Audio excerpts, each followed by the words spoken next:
Boa noite, igreja. Paz seja convosco. É muito bom estarmos juntos aqui, num lugar que todos nós temos só um objetivo: de adorar a Deus, de cultuar a Deus. Não porque Ele faz alguma coisa por nós, mas porque pelo que Ele é. Amém? Pai Celestial, nós te agradecemos, Pai, por esse tempo de vida que o Senhor nos deu, de estarmos juntos aqui, congregados, em comunhão, para ouvir e sermos ministrados pelo Teu Espírito Santo nas nossas necessidades. Eu sei que a Tua palavra vem de encontro às nossas necessidades, do que nós precisamos, Pai Celestial. Vivemos tempos difíceis, tempos em que só a Tua mão pode nos guardar, Pai Santo.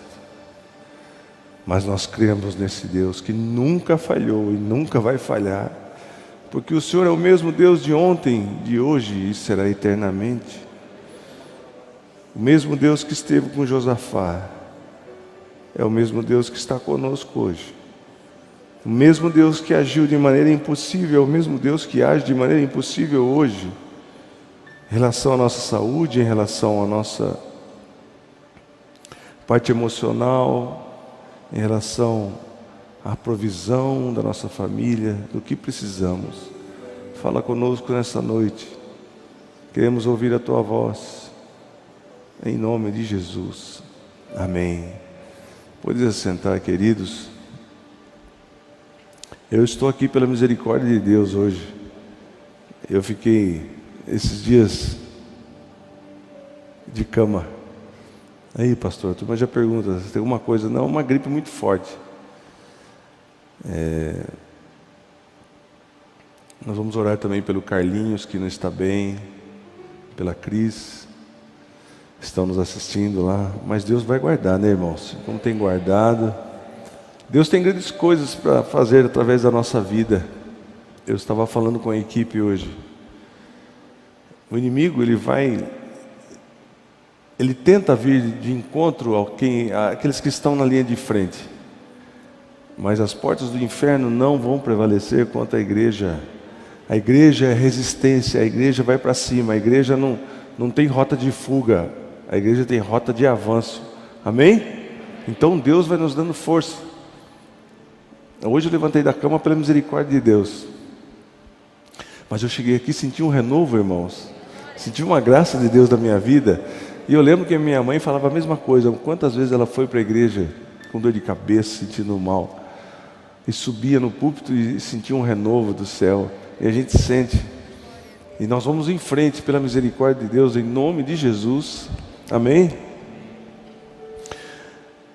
Vencendo o impossível. Às vezes as coisas se apresentam diante de nós como impossível. Eu sei que talvez na sua vida, em alguma área, alguma situação parece ser impossível. E a gente sempre coloca Deus, questionando a Deus, será que Deus faz? Por isso que a gente tem que sempre se voltar para a palavra de Deus. Porque a fé só vem pelo ouvir. A fé não vem de outra maneira. A fé não vem com os sacrifícios. A fé vem pelo ouvir. E ouvir a palavra de Deus, meditar na palavra de Deus. E nós vamos lembrar do que Deus agiu na vida de Josafá de maneira impossível. Aos olhos humanos não tinha saída. Segundo Crônicas capítulo 20 conta a história de Josafá. É uma história conhecida, mas é importante nós lembrarmos e sabemos que é o mesmo Deus que cuida de nós. E assim, você fala, pastor, mas isso é uma história que é contada. Não, isso aconteceu, isso foi um fato. Essa batalha aconteceu e Deus esteve com Josafá. Segundo Crônicas capítulo 20, do versículo 1 ao 18, começa assim que e sucedeu que depois disto os filhos de Moabe, os moabitas, olha, três nações vieram contra Israel. Os moabitas,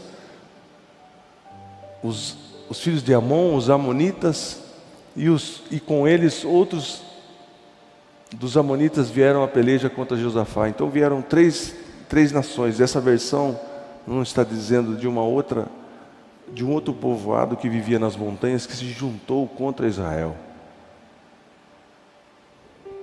E já pensou? Às vezes a gente recebe notícias na nossa vida tão duras, e a gente se coloca no lugar de Josafá e se sente como ele, recebendo uma notícia tão grave como essa. Olha, Josafá, 3 nações se reuniram para nos destruir. Então vieram alguns e avisaram a Josafá, dizendo: vem contra ti uma grande multidão. É um exército muito grande. Ciro, vem contra ti alguns problemas muito grandes que você não tem força, você não vai conseguir vencer. Você pode pensar também assim: puxa vida, como é que eu vou vencer?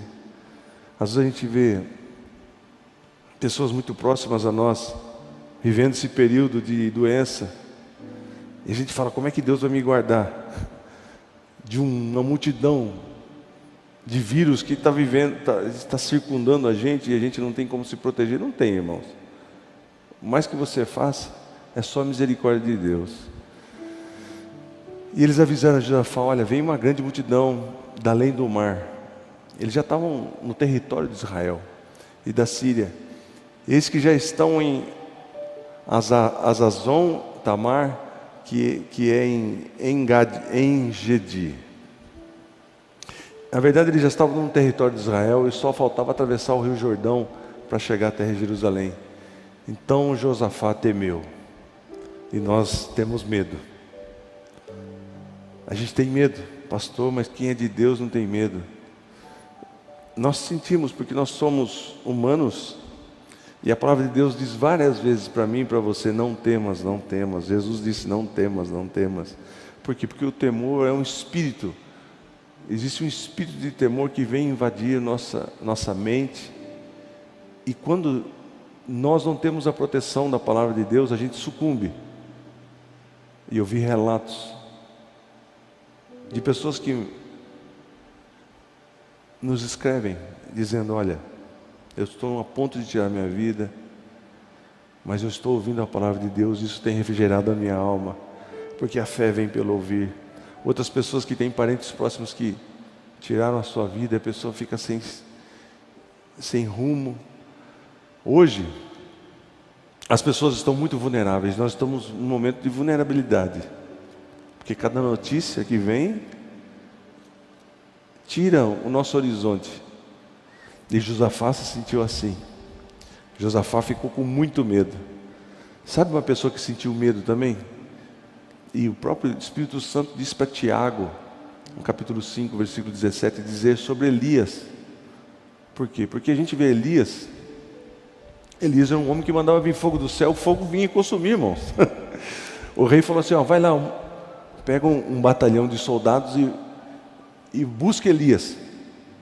E o batalhão chegou: Elias, desce aqui, que você vai ser preso. Elias falava assim: ó, se eu sou homem de Deus, que desça fogo dos céus e consuma todos vocês. E veio fogo do céu e consumiu todo mundo. Aí veio outro, o rei mandou: vai com outro batalhão atrás dele lá. E novamente Elias falou: se eu sou homem de Deus, que venha fogo do céu e consuma. E novamente, olha a autoridade que esse homem tinha. E a gente começa a ver o que aconteceu na vida de Elias, e a gente começa a pensar: puxa vida, esse homem é tremendo, ele não tinha nenhum tipo de temor. Mas Tiago diz que Elias era sujeito às mesmas paixões, aos mesmos temores, às mesmas coisas que nós temos. E Elias entrou em parafuso. Qual era o contexto que Elias estava vivendo? Elias entrou em parafuso porque a gente vê lá na Bíblia, ele foi lá, matou os 400 profetas de Baal, e Deus agiu com poder, que desceu fogo do céu e consumiu aquele altar. E depois a gente vê a notícia que Jezabel falou para você: vou matar você, Elias. E Elias entrou dentro da caverna. Não dá para entender, mas qual era o contexto? Elias disse assim: ó, eu não quero mais viver. Por acaso eu sou mais digno do que o meu pai e minha mãe? Por quê? Porque provavelmente os pais de Elias eram profetas e foram mortos por Jezabel. A escola de profetas que Elias participava, os profetas foram mortos. Você consegue imaginar o temor? O temor invadiu o coração de Elias. E Elias se jogou numa areia quente no meio do deserto, debaixo de um cacto, e falou: eu quero morrer. Acaba comigo, Deus. E às vezes a gente também se sente assim. Irmãos, quando eu senti esses dias de uma gripe muito forte, dor no corpo, dor na cabeça, o corpo só queria cama, e você fica desanimado naturalmente. Nós temos que imediatamente recorrer à palavra de Deus, rapidamente, buscar na palavra de Deus segurança, porque as setas do inimigo vão trazer soluções humanas e vão falar: está tudo perdido, não tem mais jeito. E assim Josafá se sentiu da mesma maneira. Ele ficou com medo. Por quê? Porque ele era um raciocínio lógico. Josafá era um grande administrador. Nessa época existia uma divisão no povo de Deus, o povo de Israel, o reino do norte e o reino do sul. E Josafá estava conseguindo administrar, e sofreram esse ataque. E ele logicamente entendeu: nós estamos fadados à destruição. Só que ele entendeu que não era algo militar, era algo espiritual. E Josafá temeu, mas a primeira reação dele foi buscar a Deus. Nós, como povo de Deus, a gente sente medo, mas nós sabemos que a primeira coisa que a gente tem que fazer é recorrer a Deus. Nós temos que clamar a Deus. E Josafá conclamou o povo todo, toda a nação, todos vieram e jejuaram e oraram para que Deus viesse com resposta. Essa é a atitude que nós temos que ter. Pastor, eu estou com muito medo. Pastor, eu estou passando as noites com um pânico tremendo. A nossa arma, o antídoto que nós temos que usar é buscar na palavra de Deus. Buscar, clamando a Deus. Por que não jejuando? Quando nós jejuamos, vem a fome. E a fome faz você lembrar que você está num propósito, que você está vendo que Deus está batalhando por você. E Josafá ficou de pé no meio daquele povo que estava em jejum, estava conclamando. E olha a oração de Josafá. Põe o texto de novo para a gente continuar lendo, só para a gente analisar. E Judá se ajuntou para pedir socorro ao Senhor, também de todas as cidades de Judá. Todas as cidades, todos vieram. Sabe quando a gente conclama o povo para jejuar? O Éder aqui está... O Éder não é por nada não, mas ele é uma pessoa que busca muito a Deus, que, como todos, mas ele jejua bastante, jejua pela minha vida, pela vida da pastora, e Deus tem respondido muitas orações dele. A pessoa se coloca na brecha. É fácil? Não é fácil, mas existe uma certeza que Deus responde. É ou não é, Éder? Deus responde. E ele conclamou o povo. Eu lembro que quando meu pai ficou doente, teve uma conclamação, todos começaram a jejuar e a buscar a Deus, e Deus respondeu e deu vida para o meu pai. Muito mais anos, ele construiu muitas coisas através do clamor do povo de Deus. De Judá e de Jerusalém, da casa do Senhor, diante do pátio novo. Então todos ficaram no pátio. Imagine uma nação toda em jejum, buscando a Deus. E disse: ah, Senhor, Deus de nossos pais. Josafá orando: ó Senhor, Deus dos nossos pais. Eu posso orar assim também. Ah, Senhor, Deus do meu pai e da minha mãe. Nós temos exemplos em casa. Senhor, Deus dos nossos pais, porventura não és tu Deus nos céus? Não és tu que dominas sobre todos os reinos e das nações?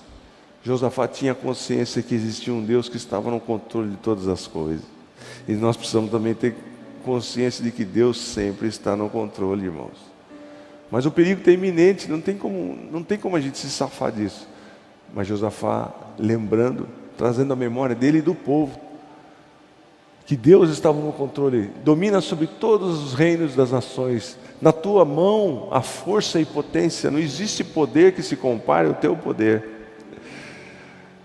Não, volta lá, por favor. E não há quem te possa resistir.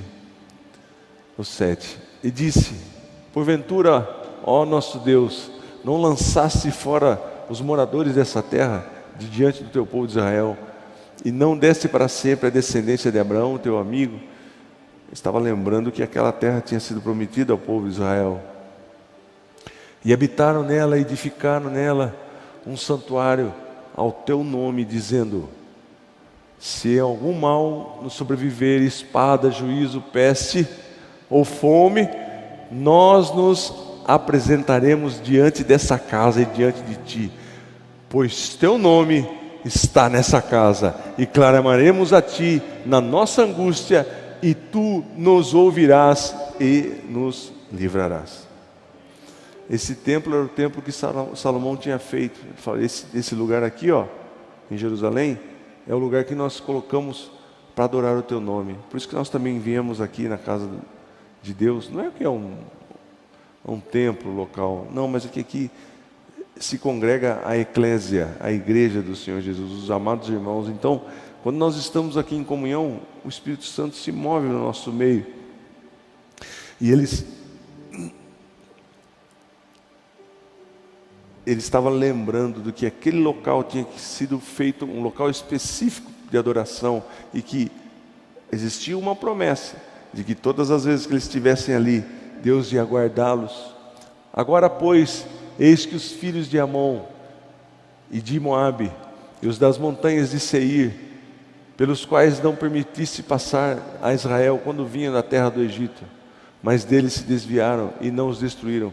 Você viu, irmãos? Aqui ele está colocando que o povo de Israel tinha, Deus disse que era para destruir todos os inimigos, e Israel deixou para trás, se desviou deles, e esses inimigos com o tempo ganharam força e vieram agora atacar o povo de Israel. Por isso que a gente tem que sempre obedecer o que Deus nos orienta.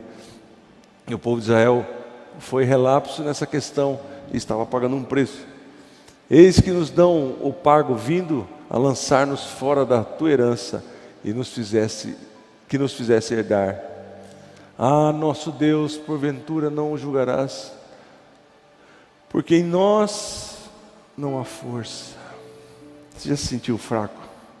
Você já se sentiu impotente? Já se sentiu totalmente como um barco que está à deriva? Às vezes a gente se sente assim. Eu, por exemplo, esses dias, você fala, meu Deus, onde estão minhas forças?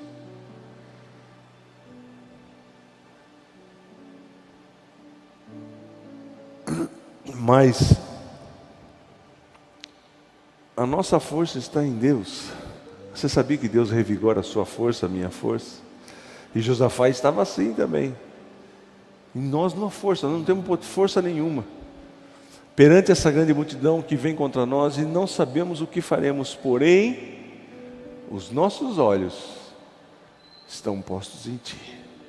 Você está com os olhos postos aonde? Nas notícias, no jornal, que fala que está vindo sempre uma nova cepa, sempre uma dificuldade muito grande que se aproxima do Brasil. Os nossos olhos têm que estar em Deus, saber que Deus cuida de nós, independentemente da situação, do que você esteja sentindo, do que você esteja vendo, do que você esteja ouvindo. Nossos olhos, a nossa atenção, o nosso foco tem que estar em Deus, porque senão nós estamos perdidos, porque a nossa mente vai se desviar para o fracasso, e a pessoa que perde na sua mente, que é derrotada por Satanás nos seus pensamentos, ela sucumbe e tira a sua vida. Mas os nossos olhos estão em Ti. Pastor, mas está tudo desmoronando na nossa volta. Os meus olhos estão em Jesus, autor e consumador da minha fé. Ele nunca falhou comigo, Ele não vai falhar. Os meus olhos estão em Jesus. Os meus olhos estão no meu Deus que pode todas as coisas. Os meus olhos não estão em homens que prometem, que fazem, olha, nós precisamos ir atrás da ciência. Fique em casa, bom demais. Eles não sabem de nada, eles não sabem, irmãos. Eles não sabem para onde nos levar, eles não têm solução, eles estão mais perdidos. O Estado se coloca numa posição de que nós estamos no controle, confie em nós, siga as nossas instruções. Eles não sabem nada. Mas os nossos olhos têm que estar em Deus. Quando vier a preocupação, quando vier no meio da noite, aquela seta maligna que fala, olha, você vai ser derrotado. E você vai, em nome de Jesus, levantar a sua voz e falar, diabo mentiroso, os meus olhos não estão nas adversidades, nos problemas, os meus olhos estão em Deus, que pode todas as coisas. E eu vou continuar confiando nele. E eu vou todos os dias dirigir o meu olhar para Deus. Senhor, o Senhor sempre me guardou. O Senhor tem um propósito na minha vida. O Senhor tem algo grande para fazer na minha vida ainda. Enquanto não terminar o propósito que o Senhor tem na minha vida, eu não vou morrer. Eu não vou partir daqui. Amém? Não confiar nos seus sentimentos, mas colocar os nossos olhos em Deus.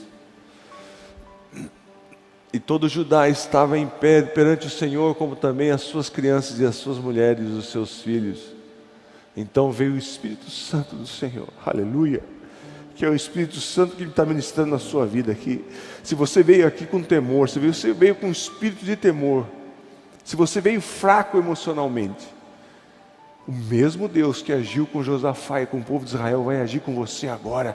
Eu declaro na sua vida, em nome de Jesus, todo espírito de temor, todo espírito de depressão, de tristeza, sai agora em nome de Jesus.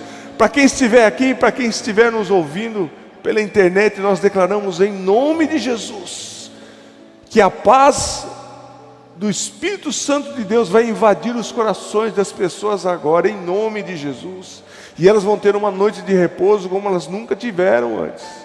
Nós declaramos em nome de Jesus sobre a sua vida, porque nós servimos um Deus que é o Deus do impossível, um Deus que está acima de todas as coisas, um Deus que está no controle de todas as coisas.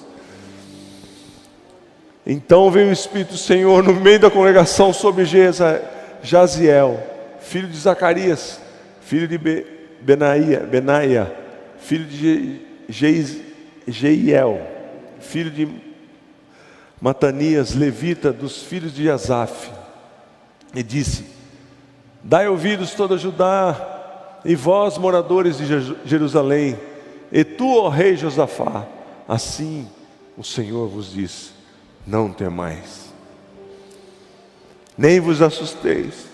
Não fique assustado, não fique alarmado, por causa dessa grande multidão, por causa desse problema, por causa desse vírus, por causa dessa pandemia. Pois a peleja não é vossa, mas de Deus. Você crê que essa batalha não é sua, mas essa batalha é de Deus? Qual a dificuldade que você tem? Qual o anseio que você tem no seu coração? O que você está colocando como impossibilidade?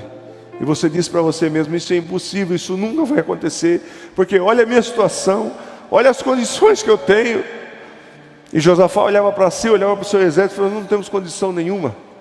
E a gente se autoanalisa e olha para ele: olha, a minha situação, o tempo passou, já foi minha época, agora não resta mais nada para mim. Não, essa batalha não é sua, essa batalha é de Deus, e é o mesmo Deus do impossível. Não coloque essas variáveis diante de Deus, porque Deus vai falar: você tá me questionando?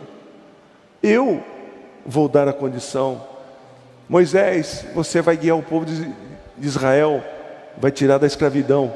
Mas como, Deus? Isso é problema meu. Então, Deus, nós estamos aqui, mas chegou o Mar Vermelho. O que a gente faz? Continua em frente.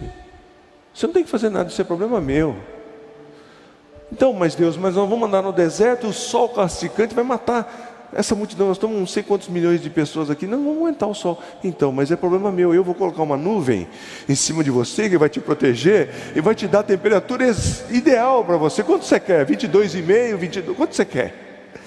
Mas durante a noite vai muito frio, então eu vou colocar uma tocha de fogo que vai orientar vocês e vai aquecer vocês. Sou eu que vou resolver o problema. Então nós começamos a focar no problema. Como é que Deus vai fazer? Como é que Deus vai curar esse câncer? Como é que Deus vai tirar tal pessoa do leito? Como é que Deus vai fazer? Irmãos, você está julgando a Deus, Ele faz. Deixa comigo que eu faço. Então, mas vai faltar água no deserto. Então, Moisés, você fala com a rocha vai sair água. E a gente fica focando no problema. Olha Deus, se eu apresentar de novo para vocês aqui, imagine Josafá apresentou, olha só, a multidão não dá. Eles têm 50 soldados para cada um, soldado nosso não dá. Olha Deus, minha situação financeira é isso aqui. Eu estou desempregado, nenhuma porta se abre. Meu lado emocional está em frangalhos porque eu sofro muita rejeição, eu sofri muita rejeição e na minha cabeça eu sou um zero à esquerda. A gente coloca os problemas e foca nos problemas, esquece que Deus não está interessado em como está a situação, do que está acontecendo. O importante é que Ele resolve. Josafá, essa batalha é minha. Amanhã descereis contra eles, e eis que sobem pela ladeira de Ziz, e os achareis no fim do vale, diante do deserto de Jeruel. Nessa batalha não tereis que pelejar. Será que eu posso ajudar a Deus? Será que eu vou? Que forças que eu vou reunir? Não. A batalha é do Senhor. Essa batalha você não precisa pelejar, nem eu preciso pelejar. Postai-vos, ficai parados e vede a salvação. Ficai de pé, espera a salvação que vem do Senhor para convosco. Ó Judá e Jerusalém, não temais nem vos assusteis, amanhã saí-lhes ao encontro, porque o Senhor será convosco. O dia de amanhã o Senhor vai estar com você. O dia de amanhã, quando você levantar da cama e ir para o seu trabalho, Deus vai estar com você. Deus vai estar na sua frente. Ah, mas meus sonhos não se realizam, meus sonhos não acontecem. Deus vai estar na sua frente. Nós precisamos aprender a declarar a palavra de Deus e aprender a declarar as promessas de Deus, não os problemas. Pastor, é muita dificuldade, o senhor não sabe o que eu estou vivendo. Então, Deus não tá querendo que você mostre para Ele.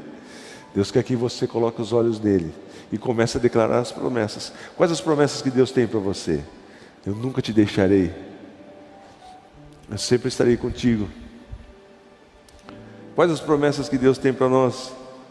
São muitas.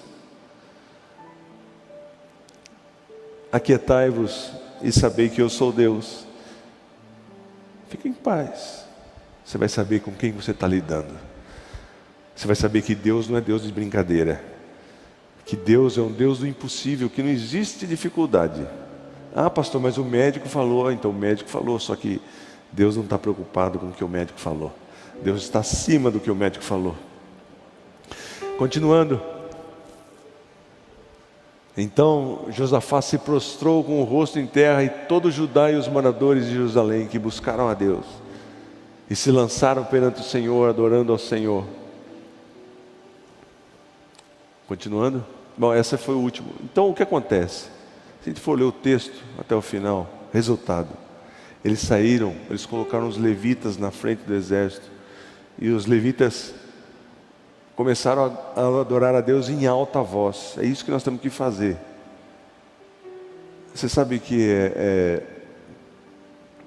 quando você faz o sacrifício de louvor, é isso. Você não tem vontade nenhuma de adorar a Deus, você não tem vontade nenhuma de abrir a sua boca. Mas eles estavam aparentemente diante da destruição, mas eles levantaram a sua voz e começaram a adorar a Deus. Grande é o Senhor, grande é a sua fidelidade. A fidelidade de Deus dura para sempre. E começaram a adorar a Deus. E é isso que nós temos que colocar em frente na nossa casa, colocar nos nossos lábios quando vem os problemas, começar a adorar a Deus. E eles começaram a adorar a Deus, irmãos. E quando eles chegaram no campo de batalha, todos os inimigos estavam mortos. E houve uma revolução. Os que não morreram, porque um se voltou contra o outro. Deus colocou um espírito de divisão, de contenda entre os inimigos. Você acha que Deus não pode fazer isso com os nossos problemas? De inimigos nossos? Colocar uma divisão, uma contenda? E Deus colocou isso entre os amonitas e os moabitas e os que moravam nas montanhas. Eles começaram a se atacar uns aos outros. Resultado, eles foram embora, muitos fugiram e deixaram todos os despojos da batalha. E quando o povo de Israel chegou e viu aqueles despojos, eles demoraram 3 dias para pegar todos aqueles mantimentos, coisa muito preciosa. Você acha que Deus não pode fazer isso na nossa vida? Reverter a situação? Eram para eles ser derrotados e Deus presenteou eles com muitas bênçãos. E Deus vai fazer isso quando nós nos colocamos como Josafá. Josafá entendeu que não era algo militar, era algo espiritual. Era algo espiritual. Essa batalha é do Senhor, essa batalha que você tem é do Senhor. Irmãos, eu imagino um líder como Josafá chegar diante do povo e falar assim: eu não sei o que eu vou fazer. Pensa. Você olha para o seu... Mas os meus olhos estão em Deus. Amém? Porque ele entendeu a fragilidade dele. Nós temos que entender a nossa fragilidade, a nossa pequenez. Mas nós temos que entender muito mais do que isso. Entender que nosso Deus é o Deus que cuida de nós e Ele é o Todo-Poderoso. Hoje eu vim aqui pela misericórdia de Deus, irmãos. Eu falei, eu acho que eu vou fazer um culto bem rápido, falar algumas coisas. Mas o nosso Deus é um Deus de misericórdia. Deus vai dando graça. Irmãos, não é fácil para quem está na frente. Um dia eu perguntei para minha mãe: mãe, um dia, porventura, algum dia a senhora já pensou em desistir? Ela falou: já. Porque nós somos igual a Elias. Não existe o bonzão, não existe o super-herói. Eu passava às quartas-feiras, o sol estralando aqui na Catedral da Graça, e minha mãe saía aquela fila de gente, quem lembra disso? Lá na rua. E ela começava a orar por um. Tem horas que o inimigo vem com desânimo. E ela orando pelas pessoas, ela falou: puxa, por quê? Porque existe uma pressão. Existe o inimigo das nossas almas, ele não quer que nós falemos do Evangelho, não quer que nós façamos com que sua fé aumente através de divulgarmos a palavra de Deus. Tirarmos pessoas do momento de desilusão, de tirar a sua vida, e a pessoa ouve a palavra de Deus, aquela pessoa recebe aquela palavra e revigorada, e Deus muda a vida. O inimigo não quer isso, ele quer que a gente desanime, mas em nome de Jesus, Ele vai nos dar força. Essa equipe nossa, essa igreja nossa, nesses últimos dias, irmãos, vai vir um avivamento aí, aguarde, e nós vamos fazer parte desse avivamento. Como que vai ser, pastor Ciro? Eu não sei. Eu só sei que Deus tem grandes coisas para mim e para você. Amém? Pai Celestial, nós te agradecemos, Pai, porque mais uma vez nós lembramos do que o Senhor fez de tão maravilhoso na vida de Josafá. Uma situação terrível, o Senhor trouxe uma vitória tão retumbante, e ele recebeu tantas coisas. Assim o Senhor pode fazer na nossa vida. Diante de uma cena trágica que parece ser o fim de todas as coisas, o Senhor está trazendo vida, e vida em abundância, e vitória, porque essa batalha é do Senhor. Essa batalha na minha vida é do Senhor, e eu declaro, e o Senhor já venceu, porque o Senhor é mais que vencedor. O Senhor é o nosso campeão. Abençoa a tua igreja, Jesus, nos dá força para que a gente possa continuar sempre buscando em Ti, que os nossos olhos estejam fitos em Ti, não dando ouvido para as pessoas, mas buscando na Tua palavra.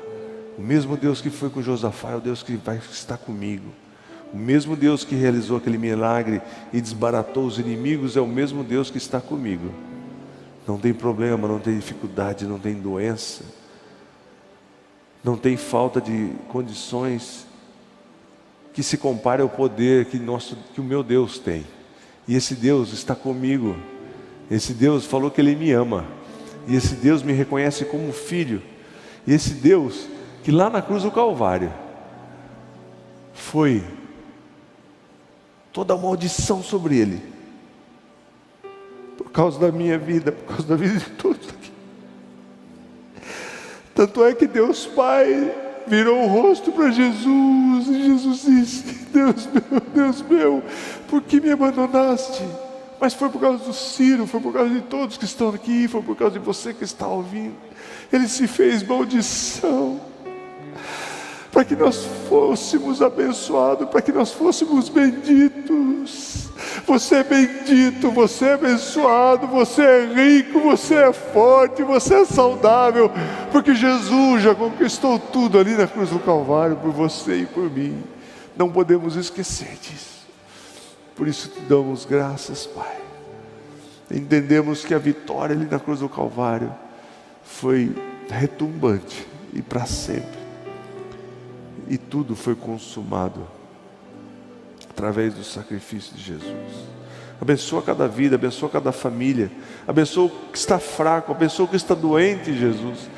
Traz o renovo do céu, traz o vigor celestial sobre aquele que está se sentindo fraco, abatido. O Senhor é a nossa força, a alegria do Senhor é a nossa força. E nós somos um povo amado, nós somos a igreja do Senhor Jesus Cristo. Abençoa cada um, Jesus. Cuida dos nossos filhos, dos nossos pais, dos nossos amados, em nome de Jesus. Amém.